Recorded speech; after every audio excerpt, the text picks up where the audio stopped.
আসসালামু আলাইকুম ওয়া রাহমাতুল্লাহি ওয়া বারাকাতুহু। আলহামদুলিল্লাহ নাহমাদুহু ওয়া নাস্তাঈনুহু ওয়া নুসাল্লি আলা রাসূলিহিল কারীম।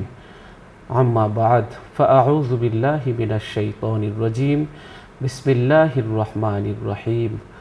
তাহা মা আনজালনা আলাইকাল কুরআনা লিতাশকা। সাদাকাল্লাহুল আযীম। ওয়া নাহনু আলা যালিকা মিনাশ শাহিদিন ওয়াশ শাকিরিন। আলহামদুলিল্লাহি রব্বিল আলামিন। সুপ্রিয় দর্শক শ্রোতা, সকলকে হৃদ্রিক শুভেচ্ছা। আশা করছি ভালো আছেন, সুস্থ আছেন, নিরাপদে আছেন। দর্শক, আলোকিত প্রতিদিন এই চমৎকার অনুষ্ঠানে আজ আমরা অতিথি হিসেবে আমন্ত্রণ জানিয়েছি একজন বিশিষ্ট ইসলামী চিন্তাবিদকে। আমাদের সাথে আজ আছেন খিলগাঁও দারুল উলুম মাদ্রাসার সম্মানিত প্রিন্সিপাল মুফতি এনামুল হক সিদ্দিকী। আসসালামু আলাইকুম ওয়া রাহমাতুল্লাহি ওয়া বারাকাতুহু। ওয়ালাইকুম আসসালাম ওয়া রাহমাতুল্লাহি ওয়া বারাকাতুহু। মোহতারাম, কেমন আছেন? জি আলহামদুলিল্লাহ, আপনি কেমন আছেন? আলহামদুলিল্লাহ, ভালো আছি। আলহামদুলিল্লাহ। দর্শক, আজ আমরা যে বিষয়টি নিয়ে কথা বলবো সেটি হচ্ছে হালাল উপার্জনের কর্মকৌশল। চমৎকার একটি বিষয়, হালাল উপার্জন। এটি কেবলমাত্র একটি আর্থিক লক্ষ্য নয়, বরং এটি ইবাদতের একটি অংশ। হালাল উপার্জনের মূল চাবিকাঠি হলো সততা, ন্যায়পরায়ণতা এবং ধৈর্য। ন্যায়পরায়ণতা, বৈধ পেশা নির্বাচন। আমরা আজকের হালাল উপার্জনের যে কর্মকৌশল, সেক্ষেত্রে যে আমাদের বৈধ পেশা আমাদের নির্বাচন করতে হবে, সেই বিষয়গুলো আমরা আজকের তুলে ধরব। ইসলামের ব্যবসা বাণিজ্য হালাল উপার্জনের অন্যতম শ্রেষ্ঠ মাধ্যম। এছাড়া হালাল চাকরি, ফ্রিল্যান্সিং, কৃষিকাজ এবং হস্তশিল্পের মতো বৈধ কাজগুলো আমরা বেছে নিতে পারি। যে কোনো ধরনের সুদি লেনদেন, ঘুষ, দুর্নীতি এবং সুদভিত্তিক যে ব্যবস্থা রয়েছে তা থেকে সম্পূর্ণরূপে আমরা বিরত থাকতে পারি। পণ্যের দাম বাড়াতে মিথ্যা শপথ করা, ওজনে কম দেওয়া এবং ত্রুটিপূর্ণ পণ্য লুকিয়ে বিক্রি করা থেকে আমরা বিরত থাকতে পারি। পার্থিব উপার্জনের পেছনে ছুটতে গিয়ে যেন আমরা আল্লাহকে ভুলে না যাই। নামাজ ওয়াক্তমতো পড়তে হবে এবং সকল ইবাদত বন্দিগি যথাযথভাবে পালন করতে হবে। যে পেশাতেই আমরা থাকি না কেন, সেই কাজের ইসলামসম্মত দিক, ইসলামী ফিকহ সম্পর্কে আমাদের স্পষ্ট ধারণা থাকতে হবে। জীবিকা নির্বাহের জন্য মানুষ যেসব পেশা অবলম্বন করে তা হলো কৃষি, ব্যবসা বাণিজ্য, চাকরি, শিল্প প্রভৃতি। ইসলামের দৃষ্টিতে হারাম পেশা হলো বিনা প্রয়োজনে ভিক্ষাবৃত্তি এবং নৃত্য এবং যৌন শিল্প, তারপর অবৈধ ব্যবসা বাণিজ্য, মূর্তি, অবৈধ পানীয়, ভাস্কর্য এবং প্রকৃতি নির্মাণ শিল্প, সুদি কারবার, ওজনে কম দেওয়া, ধোঁকা এবং প্রতারণামূলক ব্যবসা, মিথ্যার আশ্রয় নেওয়া এবং চাকরি থেকে অবৈধ উপার্জনের যেমন ঘুষ গ্রহণ ইত্যাদি। এসবের বিপরীতে আছে অর্থ উপার্জনের বহু বৈধ খাত। আল্লাহ তাআলা এই পৃথিবীকে উপকৃত হওয়ার জন্যে তিনি উপযোগী করে বানিয়েছেন। তিনি বহু বৈধ খাত আমাদের জন্য রেখেছেন। আমাদের পবিত্র কোরআনে আল্লাহ তাআলা বলেছেন, তিনি সেই মহান সত্তা যিনি পৃথিবীর সব কিছু তোমাদের ব্যবহারের জন্য সৃষ্টি করেছেন। হুয়াল্লাযী খালাকা লাকুম মা ফিল আরদি জামিআ। ডানে বামে সামনে পিছনে যা কিছু সৃষ্টি করেছেন আমাদের কল্যাণে, আমাদের জন্য সৃষ্টি করেছেন, আমাদেরকে দিয়ে দিয়েছেন। উপার্জনের ক্ষেত্রে ব্যবসা বাণিজ্য সবচেয়ে বড় খাত। ইসলাম ব্যবসা বাণিজ্যকে শুধু বৈধ বলেই ক্ষান্ত হয়নি, বরং এ ব্যাপারে সবিশেষ উৎসাহ এবং গুরুত্ব দিয়েছেন। কোরআনে আল্লাহ বলেছেন যে আল্লাহ ব্যবসাকে হালাল করেছেন এবং সুদকে হারাম করেছেন। আমরা জানি নবীজিকে বাণিজ্য নগরীতে বণিক বংশে পাঠিয়েছিলেন এবং নবীজি ব্যবসা বাণিজ্য করে জীবন নির্বাহ করেছেন। নবীজি বলেছেন যে রিজিকের 10 ভাগের 9 ভাগ রয়েছে ব্যবসায়। এই জন্য আমরা ব্যবসা বাণিজ্য করতে পারি। ব্যবসা বাণিজ্যে নবী সাল্লাল্লাহু আলাইহি ওয়াসাল্লাম পথ প্রদর্শকের ভূমিকা পালন করেছেন। 40 বছর বয়সে নবী হওয়ার সৌভাগ্য লাভ করার আগেও তিনি ছিলেন একজন সফল ব্যবসায়ী। কোরআন এবং সুন্নাহে ব্যবসা বাণিজ্যের গুরুত্বের কথা বর্ণনা করা হয়েছে ব্যাপকভাবে। আল্লাহ তাআলা বলেছেন, আর তোমরা দেখতে পাও নৌযান পানির বুক চিরে চলাচল করছে, যেন তোমরা তার অনুগ্রহ রিজিক সন্ধান করতে পারো এবং যাতে তোমরা কৃতজ্ঞতা প্রকাশ করো। দর্শক, চলুন আমরা আজকের হালাল উপার্জনের যে কর্মকৌশল, এই কর্মকৌশল সম্পর্কে আলোচনা শুনছি আমাদের আজকের প্রিয় অতিথির কাছ থেকে। জি মোহতারাম। আসসালামু আলাইকুম রহমতুল্লাহ। ইসলাম। ইন্নাল হামদুলিল্লাহ ওয়াসসালাতু ওয়াসসালামু আলা রাসূলিল্লাহ ওয়া বা'দ। قال الله جل وعلا يا أيها الذين آمنوا كلوا من طيبات يا أيها الناس। জায়গায় জায়গায় আল্লাহ তাআলা বলেছেন, হে মানুষ, হে ঈমানদারেরা, তোমরা পবিত্র জিনিস ভক্ষণ করো। এক হাদিসে এসেছে, রাসূল আকরাম সাল্লাল্লাহু আলাইহি সাল্লাম বলেছেন, তোলাবু কাসবিল হালালি ফারিজাতুম বা'দাল ফারিজা। ফরজ নামাজের পরে হালাল জীবিকা উপার্জনের জন্য, অন্বেষণের জন্য বের হওয়া, এটি আরেকটি ফরজ। আল্লাহ পাক সূরাতুল জুমুআয় স্পষ্ট ভাষায় বলে দিয়েছেন, ফাইজা কুদিয়াতিস সলাতু ফান্তাশিরু ফিল আরদ ওয়াবতাগু মিন ফাদলিল্লাহ। নামাজটা আল্লাহর হুকুম আদায় করেছে তোমরা ফরজ। নামাজ শেষ হওয়ার পরে আল্লাহ সুবহানাহু ওয়া তাআলা খুশি হয়ে আবার তিনি ছুটি দিয়েছেন, যাও এবার জমিনে আল্লাহর অনুগ্রহে রিজিক সন্ধানে তোমরা বের হয়ে যাও। অন্য এক হাদিসে মানবতার মুক্তির দিশারি নবী মুহাম্মদুর রাসূলুল্লাহ সাল্লাল্লাহু আলাইহি সাল্লাম তিনি বলেছেন, লা ইয়াদখুলুল জান্নাতা জাসাদুন গুযিয়া বিল হারাম। যে মানুষটির শরীর রক্ত হারাম উপার্জনের মাধ্যমে তৈরি হয়েছে, সেই মানুষটি আল্লাহর জান্নাতে প্রবেশ করবে না। যে আলোচনাটি খুবই তাৎপর্যপূর্ণ, যার মহত্ব তাৎপর্যপূর্ণ, যার গুরুত্ব খুবই তাৎপর্যপূর্ণ। আমরা যদি রাসূল আকরাম সাল্লাল্লাহু আলাইহি সাল্লামের হাদিসের দিকে দৃষ্টি নিবদ্ধ করি, তাহলে যেমন দেখতে পাই কোরআনে কারিমেও হালাল উপার্জনের প্রতি, ব্যবসার প্রতি, হালাল উপার্জনের ক্ষেত্র বিস্তারিত আলোচনা কোরআন এবং হাদিসে রয়েছে। আমাদের জন্য উচিত হবে এইগুলাকে ফলো করা, আমাদের দায়িত্ব হবে। অধ্যাপক আলফ্রেড মার্শাল তিনি বলেছিলেন, Islamic economics is a social science which studies economics problems of the people in the light of the Quran and সুন্নাহ। ইসলামী অর্থনীতি হচ্ছে কোরআন সুন্নাহকে সামনে রেখে যে অর্থনীতি পরিচালিত হয়, সেটি হচ্ছে ইসলামী অর্থনীতি। অর্থাৎ আমার আল্লাহকে এটা অনুমোদন দিয়েছেন। সম্মানিত উপস্থাপক, বিশ্বনন্দিত আলোচক আমাদের প্রিয় সেলিম হোসেন, মৌলানা সেলিম হোসেন আজাদি সাহেব বলছিলেন যে আল্লাহ সুবহানাহু ওয়া তাআলা আমাদেরকে জানিয়ে দিয়েছেন, সেই ঘোষণাটি একটু আগে তিনি বলছিলেন যে আহাল্লাল্লাহুল বাইআ ওয়া হারামার রিবা। আল্লাহ পাক ব্যবসাকে করেছেন হালাল আর সুদকে করেছেন হারাম। তো কাজে আমি যে উপার্জন করছি, আমি যা খাচ্ছি, আমি যা পড়ছি, এই পোশাকটা কি হালাল? আমি যা খাবার গ্রহণ করছি সেটা কি হালাল? নামাজের বাহিরে এবং ভিতরে 13টি ফরজ রয়েছে, তার মাঝে বাহিরে 7টি ফরজ আছে। নামাজের বাহিরে 7টি ফরজের মধ্যে একটি যদি অনুপস্থিত থাকে, না পাওয়া যায়, আপনি সূরা বাকারা, সূরা আলী ইমরান, গোটা কোরআন দিয়েও যদি আপনি নামাজ আদায় করেন, আপনার নামাজ হবে না। বাহিরের 7টি ফরজ যদি বিদ্যমান থাকে, তাহলে ভিতরের 6টি আদায় করলে আপনার নামাজ হবে। বাহিরের 7টি ফরজের মাঝে একটি ফরজ হচ্ছে শরীর পাক, আর একটি হচ্ছে কাপড় পাক। এই কাপড়টা পাক কিভাবে পাক? পাক দু ধরনের পাক। একটা আছে বাহ্যিক নাপাক থেকে পাক, আর একটা আছে হারাম জিনিস দ্বারা ক্রয় করা, হারামভাবে উপার্জন করে এই পোশাকটি আমি গায়ে দিয়েছি, সেটাকে আমাকে লক্ষ্য রাখতে হবে। আর একটা হচ্ছে শরীর পাক। শরীর পাকও দুই ধরনের, একটা আছে অজু করেছি, গোসল করেছি, পাক হয়েছি। আর একটা আছে যে আমার রক্তনালীতে রক্ত যে সঞ্চালিত হচ্ছে, আমার যে গ্রোথ হচ্ছে, আমার যে ফিটনেস হচ্ছে, আমার যে সুঠাম দেহ তৈরি হচ্ছে, সেটার যে মূল উৎস, যে কন্ডিশন, যে ফাউন্ডেশন, ইন্ট্রোডাকশন, সেটা কি হালাল? ইন্নাল্লাহ তাইয়্যিবুন লা ইয়াকবালু ইল্লা তাইয়্যিবা। আল্লাহ পবিত্র, পবিত্র ছাড়া কোনো জিনিস আল্লাহ পাক গ্রহণ করেন নাই। সুপ্রিয় দর্শক শ্রোতা, আজকে আমরা, হুজুরও আমার সাথে একমত হবেন, আমরা ব্যবসা করছি, চাকরি করছি। আমি যে চাকরিটা করছি, আমার যথাযথ টাইমে কি আমি উপস্থিত হচ্ছি কর্মক্ষেত্রে? আমি যদি অনুপস্থিত থাকি, আমার কর্তৃপক্ষ কি জানেন? তার পারমিশন অনুযায়ী কি আমি অনুপস্থিত আছি? না হলে আমার হালাল জিনিসটাও কিন্তু হারাম মিশ্রিত হওয়ার কারণে নষ্ট হয়ে যাবে। সম্মানিত উপস্থাপনে তিনি বলছিলেন যে মাপে কম দেওয়া, ভেজাল দেওয়া। রাসূল আকরাম সাল্লাল্লাহু আলাইহি ওয়াসাল্লাম বলেছেন মান গাশশা ফালাইসা মিন্না, যে প্রতারণা করে সে আমার উম্মতই না। আমি হালাল ব্যবসাটা করতে গিয়ে ওজনে একটু কম দিলাম, তো পুরাটা ব্যবসায় আমার হারাম হয়ে গেল।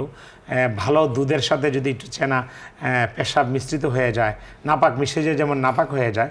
তো আজকে যে আমি খাচ্ছি, আমার সন্তানকে খাওয়াচ্ছি, ওয়ালা তাজরু ওয়াজরাতুম বিজরা উখরা, একজনের বোঝা আর একজন গ্রহণ করবে না, বহন করবে না। আমি যে উপার্জন করে আমার স্ত্রী সন্তানকে খাওয়াচ্ছি, হাসরের মাঠে আমার স্ত্রী সন্তান তো আমার জবাব দিবে না। আমি যে অন্যায়টা করছি, গোপনে প্রকোষ্ঠে কি করছি, সব কিছু কিন্তু আল্লাহ পাক দেখছেন। ইয়ালামু খাইনাতাল আয়ুন ওয়া মা তুখফিস সুদূর, তোমার চক্ষু, তোমার অন্তরে যা হচ্ছে, চোখে যা দেখছো, অন্তরে যে কুপবৃত্তি না ভালো বৃত্তি তুমি কি গবেষণা করছো, সব কিন্তু আল্লাহ পাক দেখছেন।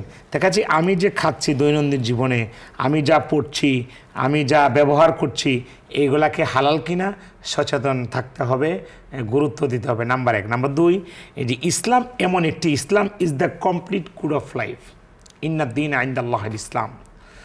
আমরা সবসময় আল্লাহর নামেই চলবো, in the name of Allah the entirely merciful. আমাকে খেয়াল রাখতে হবে আমি যা খাচ্ছি সেটা হালাল না হারাম।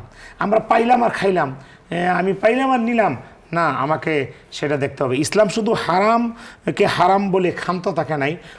ইসলাম মুসলমান মানুষগুলো এই দুনিয়াতে চলার জন্য যাতে হালাল উপার্জন করতে পারে সেই জন্য 22টি ধারা ইসলাম দিয়েছে, যেটা কিতাবে হেদায়া সহ ফোকাহায়ে কেরাম বহু কিতাব লিখেছেন, সেখানে শূন্য বেশি তো আছে। সেটি হচ্ছে এই বাইউল মুজারাবা, বাইউল মুশারাকা, বাইউল মুরাবাহা, বাইউত তাওলিয়া, বায়া সহি, বায়া বাতেল, বায়া সলম, শিরকাতুল উনুন, শিরকাতুল বুজু, বায়ু আকদুস সরফ, এরকমভাবে বায়ুর রেহান, এরকমভাবে ইসলাম বহুগুলা ধারা দিয়েছে, যাতে করে আপনি ইসলামকে ফলো করে কোরআন সুন্নাহর আলোকে হালাল জীবিকা উপার্জন করে আপনি যদি এক হাদিসে এসেছে, রাসূল করিম সাল্লাল্লাহু আলাইহি ওয়াসাল্লাম বলেছেন, বুখারীর রওয়ায়াত, ইযা আনফাকার রাজুলু আলা আহলিহি ফাহিয়া লাহু সাদাকা, কেউ যদি হালাল জীবিকা উপার্জন করে নিজের ফ্যামিলির জন্যই খরচ করে, দান করলো না, সে হালাল জীবিকা উপার্জন করে নিজের সন্তানকে খাওয়াচ্ছে, তাহলে আল্লাহ রাসূল এতই গুরুত্ব আরোপ করেছেন, বলছেন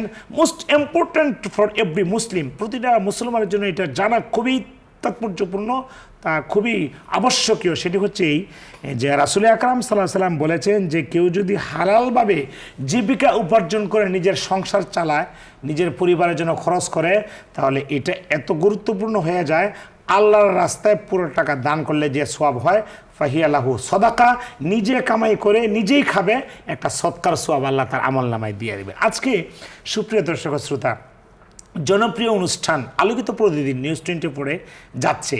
আজকে আমরা এটা দেখছি, শুনছি, কার নাশানন্দ্রে সেটি প্রবেশ করবে জানি না, তবে যার প্রবেশ করবে, যিনি মানবেন তিনি সৌভাগ্যবান। আজকে আমার শরীর নাপাক এই হারাম খাবারের মাধ্যমে, জবানটা দিয়ে আমি দোয়া করি, জিহ্বা দিয়ে আল্লাহকে ডাকি, এটা নাপাক করে ফেলছি হারাম বক্ষণের মাধ্যমে। আমি যে পোশাকটা পরছি সেটাও হারাম, চশমাটা পরছি সেটাও হারাম, আমি যে বাড়িটাতে থাকি সেটাও অবৈধভাবে দখল করছি সেটাও হারাম। তো আমি সবই তো হারাম।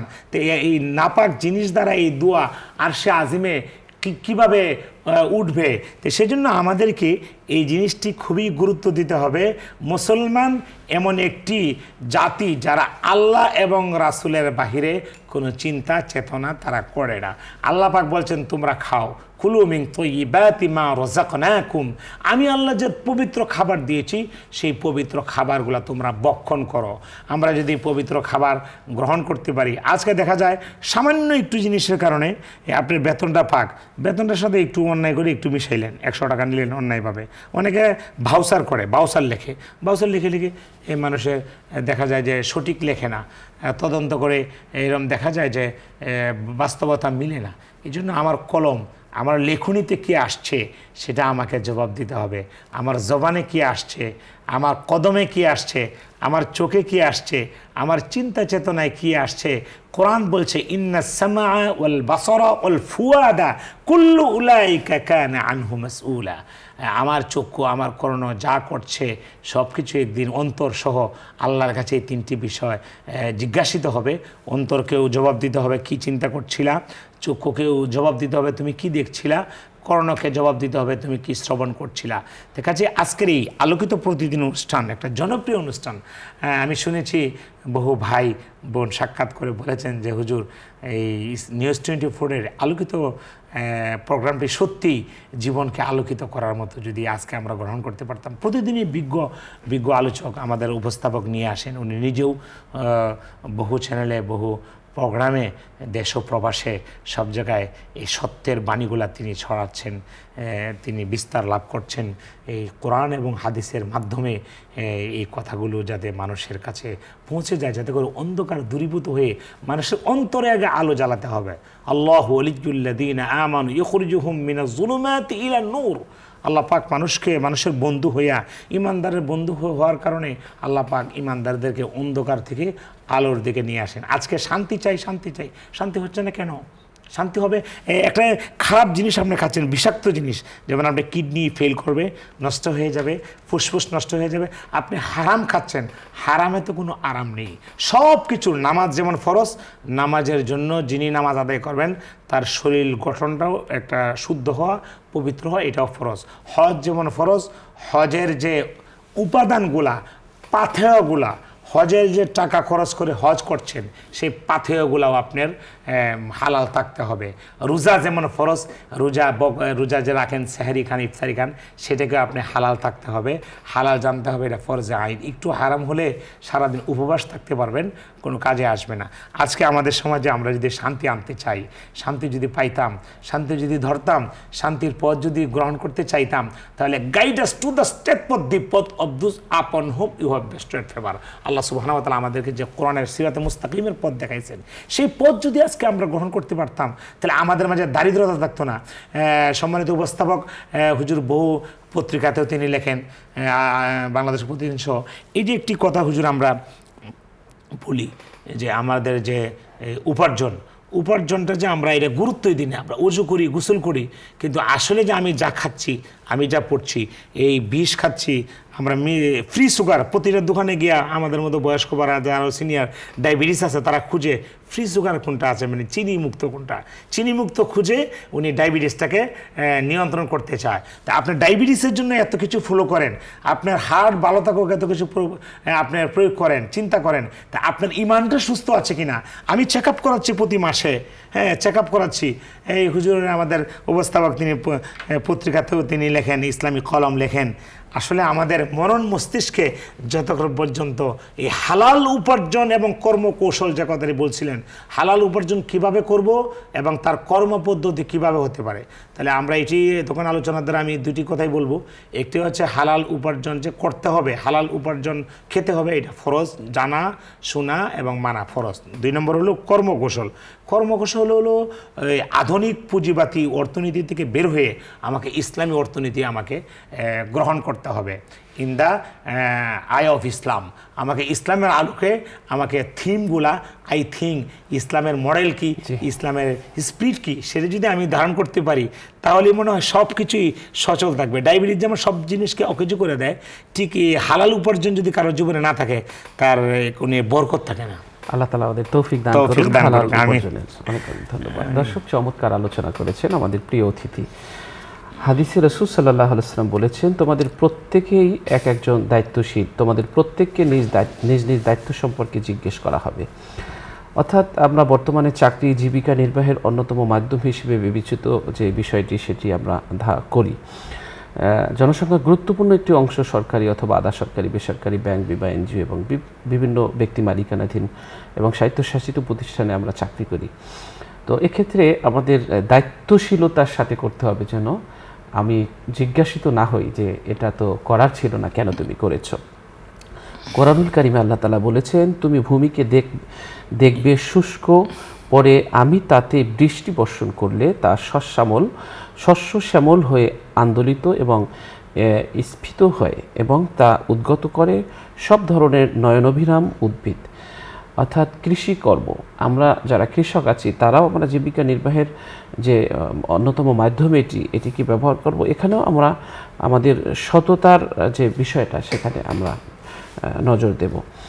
নবী সাল্লাল্লাহু আলাইহি ওয়াসাল্লাম বলেছেন, যার জমি আছে সে নিজেই চাষাবাদ করবে, বুখারী শরীফের হাদিস। তো এখানে আমরা কৃষিকর্ম করি যারা, তারাও আমরা হালাল উপার্জনের একটি সহজ একটি পথ, এটাকে আমরা অনেকে গুরুত্ব দেই না। অনেকে আমরা অনেক পড়াশোনা করে আছি, মনে করি কৃষিকাজ করলে আমাদের লজ্জা লাগে অথবা ছোট মনে হয়। আসলে না, আগামী ভবিষ্যৎ, আগামী দিন উজ্জ্বল এবং বিপ্লব হবে কৃষির মাধ্যমেই। এই বিষয়টি আমাদের খেয়াল রাখতে হবে। শিল্পকর্ম, আল্লাহ তাআলা বলেছেন আমি তাকে দাউদ আলাইহিস সালাম বর্ম নির্মাণ শিক্ষা দিয়েছি দাউদকে, যাতে তা যুদ্ধে তোমাদের রক্ষা করে। তো এখানেও শিল্পকর্মের উপরও আমরা গুরুত্ব দিতে পারি, এবং যারা কাজ করব তারা দক্ষতা এবং নিষ্ঠার সাথে কাজ করব। উত্তরাধিকারের ব্যাপারে আল্লাহ তাআলা বলেছেন মা বাবা ও আত্মীয় স্বজনদের পরিত্যক্ত সম্পত্তিতে পুরুষের অংশ আছে, এবং মা বাবা ও আত্মীয় স্বজনের পরিত্যক্ত সম্পত্তিতে নারীরও অংশ আছে, তা কম হোক বা বেশি হোক আছে এক নির্ধারিত অংশ। তো এক্ষেত্রে আমরা উত্তরাধিকার সূত্রে মানুষ অর্থ সম্পদ লাভ করে থাকে। কোনো ব্যক্তির মৃত্যুর পর তার উত্তরাধিকার ইসলামের বিধান অনুযায়ী মৃত্যু পরিত্যক্ত স্থাবর অস্থাবর সম্পত্তি থেকে যে সম্পদ লাভ করে থাকে তা হালাল। কিন্তু এই সম্পত্তির ক্ষেত্রেও আমরা অনেক সময় এই হালাল জিনিসটাকে একটু পদ্ধতি চেঞ্জ করার মাধ্যমে হারাম করে ফেলি। আল্লাহ তাআলা কোরআনে বলেছেন, হে মুমিনরা, আমি তোমাদের যে রিজিক দান করেছি তা থেকে তোমরা ব্যয় করো, সেই দিন আসার আগে যেদিন কোনো ক্রয় বিক্রয় থাকবে না, কোনো বন্ধুত্ব কাজে আসবে না, এবং সুপারিশও গ্রহণযোগ্য হবে না। তো আমরা হেবা বা দান, তো আমাদের যে সহায় সম্পদ যেটা হালাল উপার্জন করেছি সেটা অন্য মুসলমানকে বিনিময় ছাড়া আমরা মানব কল্যাণের জন্য আমরা খরচ করব, এবং নিজেরা হালাল পথে হালাল উপার্জনের মধ্যেই জীবনের শেষ পর্যন্ত থাকবো। আল্লাহ তৌফিক দান করুক। দর্শক, আমরা অনুষ্ঠানের এই পর্যায়ে একটি মোনাজাত করব, আপনারাও চাইলে শরীক হতে পারবেন। আল্লাহুম্মা সাল্লি আলা সাইয়্যিদিনা ওয়া নাবিয়িনা ওয়া শাফিয়িনা ওয়া হাবিবিনা ওয়া মাওলানা মুহাম্মদ সাল্লাল্লাহু আলাইহি ওয়া আলা আলিহি ওয়া আসহাবিহি ওয়া বারাকা ওয়া সাল্লাম। আল্লাহুম্মা আমিন। ربنا ظلمنا أنفسنا وإن لم تغفر لنا وترحمنا لنكونن من الخاسرين ربنا لا تزغ قلوبنا بعد إذ هديتنا وهب لنا من لدنك رحمة إنك أنت الوهاب মহিয়ান গরিয়ান সর্বশক্তিমান মেহেরবান দয়ালু দাতা, আমরা গুনার সাগরে হাবুডুবু খাচ্ছি, গুনার মহাসাগরে পড়ে গেছি, গুনার স্তূপের নিচে পড়ে গেছি। আমাদেরকে একটু রহমতের কোলে তুলে নেন, গুনাহ মুক্ত জীবন আমাদেরকে আপনি দান করুন। রব্বুল আলামিন, একদিন আপনার এই সাজানো বাগানে ছিলাম না, আজ আছি। আবার একদিন এই সাজানো বাগান থেকে চলে যেতে হবে না ফেরার দেশে, অজানা অচেনা এক জায়গায় নিয়ে যাবে। জানি না আল্লাহ কেমন করে থাকবো ওই জায়গায়। রব্বুল আলামিন, যাবার সময় নেক আমল করে যাবার তৌফিক তুমি দান করো। রব্বুল আলামিন, মৃত্যুর আগে খাঁটি মুসলমান হিসেবে কবুল আর মঞ্জুর করো। রব্বুল আলামিন, জীবনকে উন্নততর মহত্তর করে পরপারে পারি জমাতে পারি সেই তৌফিক আমাদেরকে দান করো। আল্লাহুম্মা আমিন। সুবহানা রাব্বিকা রাব্বিল ইজ্জাতি আম্মা ইয়াসিফুন ওয়া সালামুন আলাল মুরসালিন ওয়ালহামদুলিল্লাহি রাব্বিল আলামিন। আমিন। দর্শক, আমরা আজ এখানেই শেষ করছি। আল্লাহ হাফেজ। আসসালামু আলাইকুম ওয়া রাহমাতুল্লাহি ওয়া বারাকাতুহু।